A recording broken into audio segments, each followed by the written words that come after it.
Salve aí, canal Carro Cars. Vamos lá, mais um vídeo. Tá aí a Oroquinha aí no fundo. Bom, até lembrei de um assunto, né, que eu já nem tava lembrando disso, porque a tal da gasolina E30, né? Tava até vendo aí no canal aí, até vou citar já o canal, que essa gasolina foi batizada lá pelo Alex do canal Best Drivers lá de Etalina. Corretamente batizada de Etalina. Bom, a gente não tem mais gasolina, né? A gente tem Etalina. Não é, Zequinha? O que você acha? Zequinha? Menino? Ficou com vergonha. Vem cá, Zequinha, vem. Mas Zequinha, mas garoto, e você também tá com ciúme, Bidu? Bidu safado. Então é o seguinte. Eu fiz um vídeo aí, a Auroch fez 12 km com litro no etanol, na estrada. Um excelente consumo. Não é sempre que ela faz isso não, tá? Não é sempre não. Eu descobri, assim, eu já tinha descoberto isso, mas nem sempre a gente consegue implementar.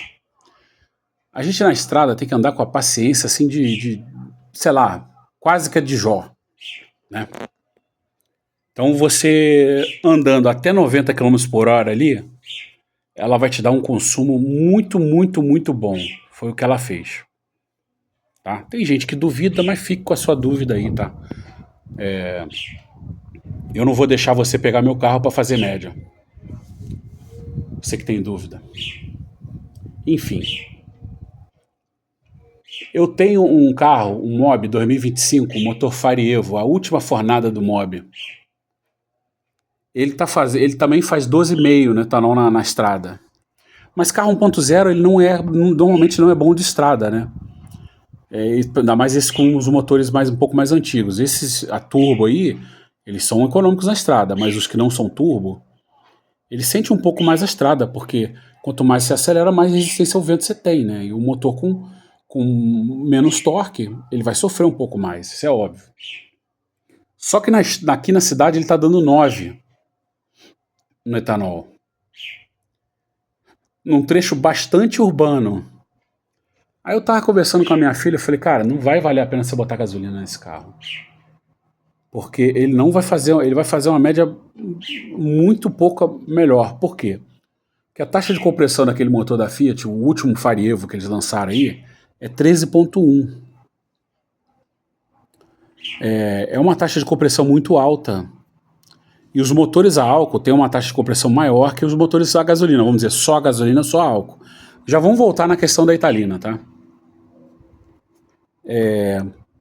Então essa taxa de compressão, ela favorece você usar o álcool. Esse carro aí, se eu não me engano, a taxa de compressão dele é 10,5 ou 11. Já favorece também o uso do álcool. Da Italina, Italina não, do etanol. Certo? A desculpa do etanol, inicialmente, na gasolina, era para tirar o enxofre, né? Eu não sou contra o uso do etanol na gasolina. Como antidetonante, eu não sou contra. Agora, por que uma E30? Né? Se botou uma E30, por que não bota uma E85, já usar um etanol com 15% de gasolina? Que aí seria melhor do que o etanol puro, ainda mais no frio agora, no inverno. Né? Por que não incentivar, assim, vamos dizer o seguinte, o carro flex facilita esse tipo de política, certo? O carro flex é muito bom, mas nós sabemos que o carro flex ele não é eficiente. Um carro a flex rodando no etanol não é mais eficiente do que um carro movido a etanol, salvo aí, por exemplo, um Mob com a taxa de compressão a 13, rodando no etanol, ele vai rodar igual um motor a etanol, óbvio. Ele já está na taxa de compressão de etanol, até mais alta. Mas o meu Mob lá, o caso, né? Agora não fabrica mais, agora é o Firefly, que é um pouquinho mais torcudinho, né? Mas vejamos bem, o carro flex está facilitando esse tipo de mudança. Ou de. Nem mudança, né? Vem de cima para baixo o negócio ali. Ninguém pediu e botaram lá uma E30. Uma gasolina E30. desmembra de novo, faz carro a gasolina e carro a etanol, e a gente, se eu quiser rodar no etanol, compra o carro a etanol, e baixa o preço do etanol. É só uma pergunta que eu deixo no ar. Pode ter carro flex, pode ter carro só a gasolina, pode ter carro etanol, carro GNV, carro que seja, né? Por quê? Porque se você... E assim, por exemplo, em São Paulo o etanol é muito barato, mas nos outros estados já não são tão mais baratos assim. Não é vantagem você rodar no etanol, dependendo de onde você está. Então qual o incentivo que a criatura tem para rodar no etanol? Não, nós estamos fazendo isso aqui por causa desse, daquele motivo e tal. Nós estamos salvando o mundo. E, porra, etanol caro pra caramba. Pra rodar. Né? E aí o etanol caro não vende. Aí se tiver uma produção, se a produção aumentar, o que a gente faz com esse etanol? Joga na E30. Quer dizer, na verdade é o álcool anidro, né? Teoricamente tem que ser o álcool anidro. É um outro tipo de produção, mas dá para fazer também. Certo? Agora, produzir etanol... Aí a outra pergunta. Produzir etanol em volumes fartos ou produzir álcool anidro, que é bem mais complicado, em volumes fartos, porque se vai dar E30, toda a gasolina que vende no Brasil vai ter, que é o combustível que é mais vendido, que o pessoal roda mais na gasolina, vai dar volumes gigantescos de etanol, de álcool anidro. Será que vale a pena? Será que não seria melhor botar o etanol lá, uma gasolina E10, E8, sei lá, só para funcionar mais ou menos ali como antidetonante e produzir mais etanol para a produção ficar mais barata, para a gente poder ter etanol no Brasil inteiro, barato? São as coisas que a gente tem que se perguntar, né? Eu não sei, eu não tenho essas respostas. Posso estar falando uma besteira do mundo. Eu imagino o seguinte, que lá na usina, lá no canavial, as usinas e tal, lá eu imagino que é mais fácil produzir etanol. Tá? Então, assim, deixa carro flex, tanto faz. O cara, por exemplo, você bota uma gasolina lá a 10% de álcool anidro, a 8%, você reduzir drasticamente os volumes de produção de álcool anidro e passa a produzir o etanol, que é mais barato de produzir. E joga ele no mercado mais barato. Né?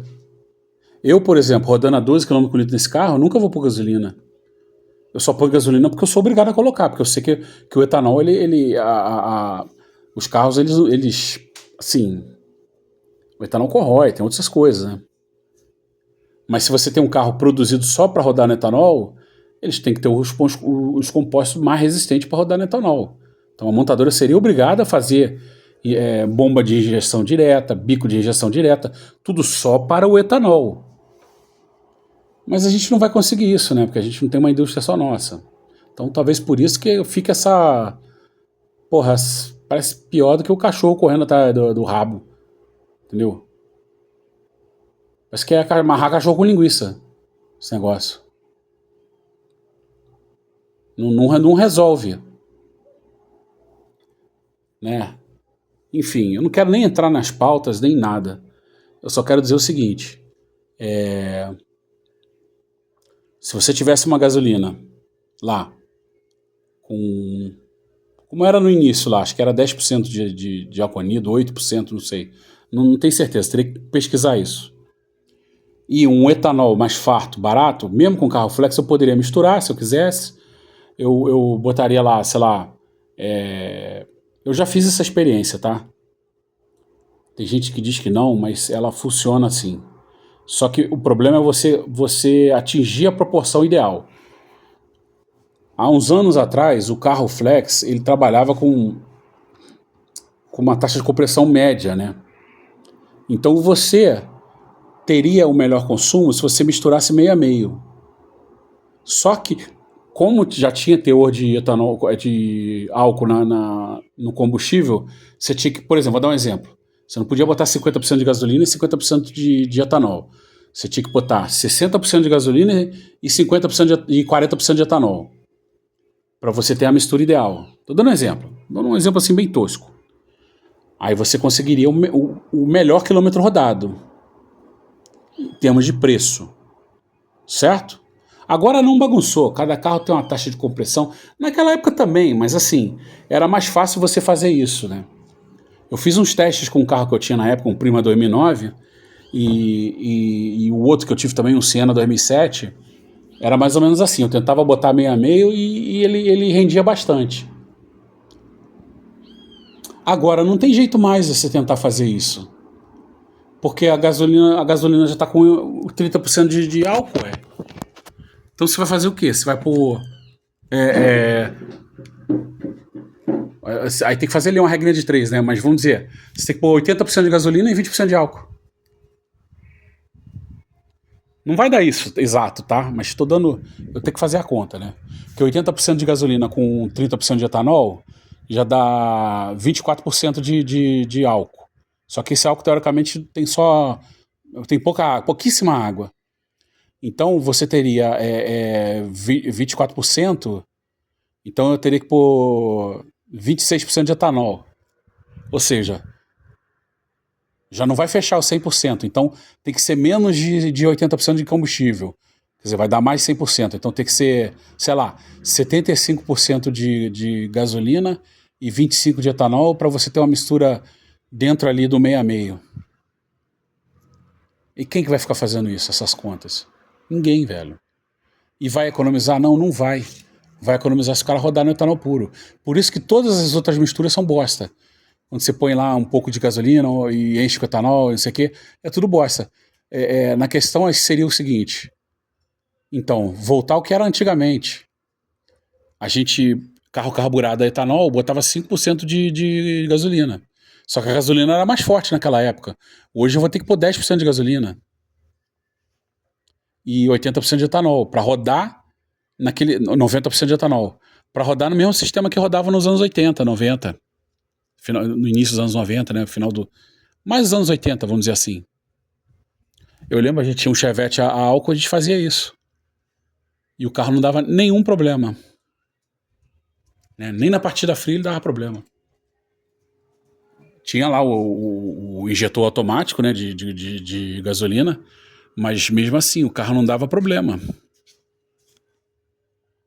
A gente também de vez em quando lubrificava a válvula, fazia uns negócios lá meio muito louco, né? Mas funcionava. Carburado era raiz total.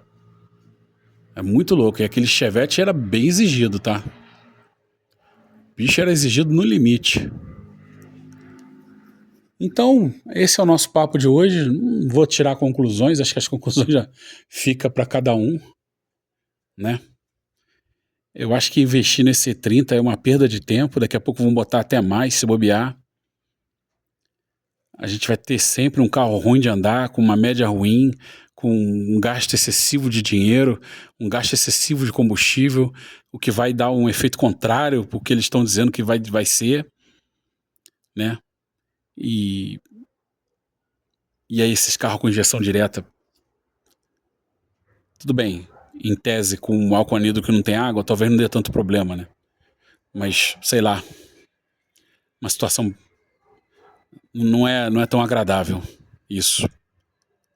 E ao mesmo tempo, se você for botar uma gasolina premium, a relação dela acho que é 25%. Não é aquela relação. Não é a mesma relação. A relação dela é 25%. Acho que essa não vai mudar. Só que tu vai pagar o zóio da cara, né? Ela vai encarecer mais ainda. Né? Eu acho que vai ficar desse jeito. Daqui a pouco tu vai estar pagando R$10 numa Podium ou naquela outra lá da Shell. Né? E aí vai ser inviável. É isso então, pessoal. Um abraço aí, fique com Deus.